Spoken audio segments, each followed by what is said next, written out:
2020, quem diria? Tantas surpresas.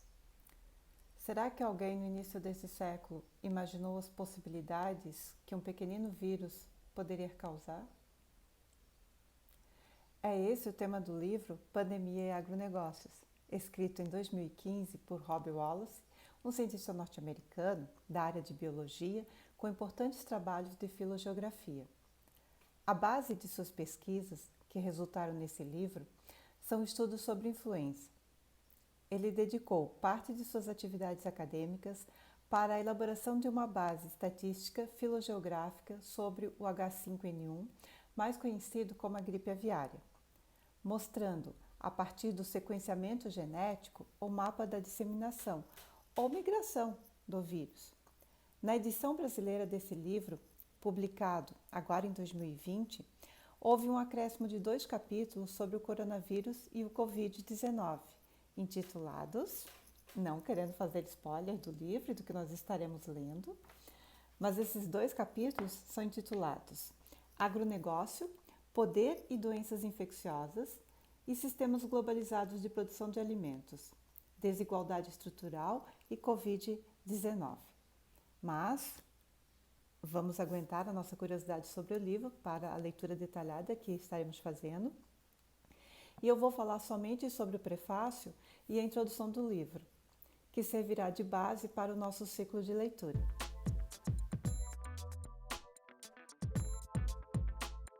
Envolvidas por Rob Wallace sobre vírus e sua disseminação no mundo, pesquisa realizada nos últimos 25 anos. Foi publicado originalmente em 2015, nos Estados Unidos da América, e agora, em 2020, foi traduzido para o Brasil.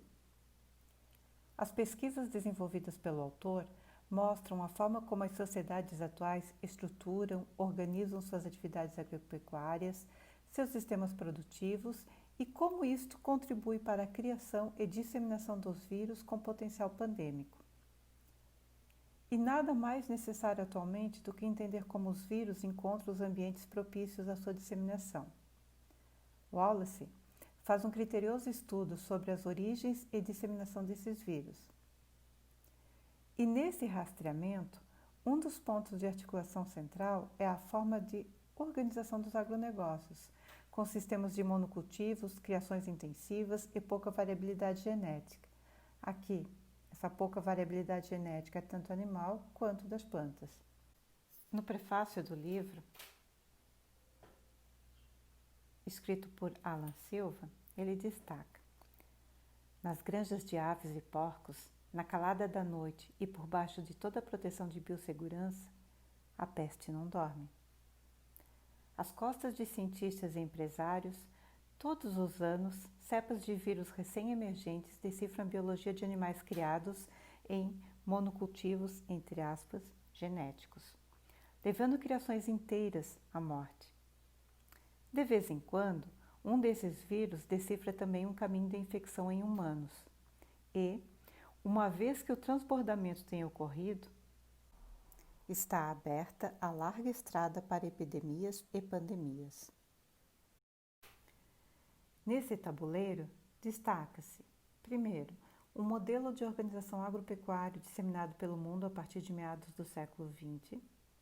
Segundo, a articulação e o papel do Estado no financiamento desse modelo de agronegócio, sendo, como diz o autor, parte da estratégia de expansão para a periferia do sistema, expandindo e também transferindo as contradições sociais e ambientais. Fecha aspas. Aqui são as externalidades negativas do sistema. Em terceiro, suas pesquisas demonstram que esse modelo gera ambientes apropriados para a produção em escala de patógenos, ao mesmo tempo em que reduz barreiras ecológicas que poderiam segurar a transmissão dos vírus. Quarto, aliado à destruição ambiental, que amplia e facilita a contaminação da produção agroindustrial e permite o salto zoonótico.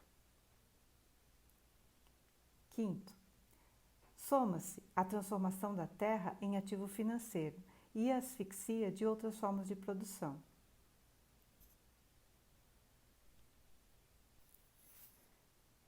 Cita, como exemplo, o surto de ebola que ocorreu na década de 70 no Sudão, que teve relação direta com a pressão de industriais ingleses que, para expandir a produção de algodão, alterando a dinâmica ecológica de toda a população de florestas do entorno.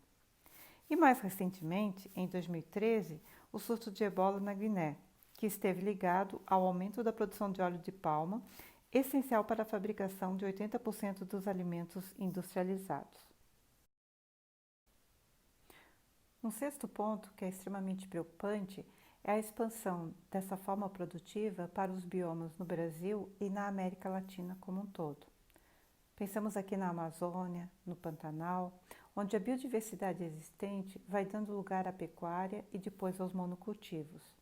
Aliado a esse modelo de expansão do agronegócio, desse sistema produtivo, nós temos a forma e a configuração, o aumento das populações urbanas em situações precárias, mais conhecidos como os processos de favelização, com alta concentração populacional, falta de saneamento e outras infraestruturas necessárias para garantir a qualidade de vida das populações.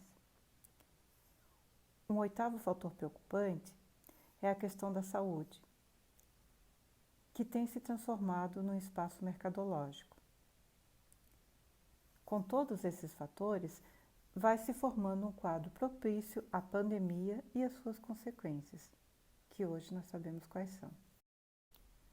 As pesquisas que resultaram neste livro iniciaram com estudos sobre a influenza, mostrando os caminhos da genética, entrelaçados com contextos geográficos, econômicos e políticos, bem na perspectiva da filogeografia. Como salienta o autor, o poder político molda tanto as doenças infecciosas quanto as ciências que as estudam. Neste sentido, destaca a necessidade de um olhar multidisciplinar para compreender a aliança entre as grandes corporações do setor alimentar e os vírus, que é o desafio neste livro. Na introdução desse livro, o autor ressalta a aliança que acaba se estabelecendo entre o modelo de agronegócio e os vírus, ou seja, o uso político-econômico gerado nesse, entre aspas, embate, no qual chama a atenção e a correlação entre poder político, doenças infecciosas, modelos econômicos produtivos e a ciência. O autor vai desnudar essas relações de poder presentes. Para finalizar, eu vou ler um trechinho da parte de introdução feita pelo Robbie, em que ele sintetiza, ele traz elementos que nos fazem pensar sobre esse momento, sobre toda essa situação e a correlação entre o vírus e sistemas e formas de produção na agropecuária. Diz o autor: é nesse contexto que até agora venho dedicando minha carreira a aplicar meu treinamento em ecologia evolutiva ao estudo de como as doenças infecciosas operam, no que, ao longo da história da humanidade, assumiu a forma de um mundo intrinsecamente socializado. Os seres humanos construíram ambientes físicos e sociais, em terra e no mar, que alteraram radicalmente os caminhos pelos quais os patógenos evoluem e se dispersam. Os patógenos, no entanto, não são meros figurantes, copiados pelas marés da história humana. Eles também agem por vontade própria, com o perdão do antropoformismo. Demonstram agência. E, em virtude de suas transformações evolutivas, forçaram o agronegócio a sentar-se à mesa de negociação.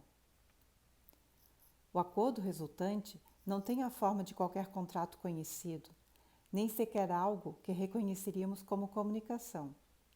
Em vez disso, se manifesta na forma de uma convergência xenoespecífica. As duas partes se direcionaram para uma agricultura de interesses mútuos, às vezes reagindo com força dentro do próprio domínio de cada uma em favor de outra.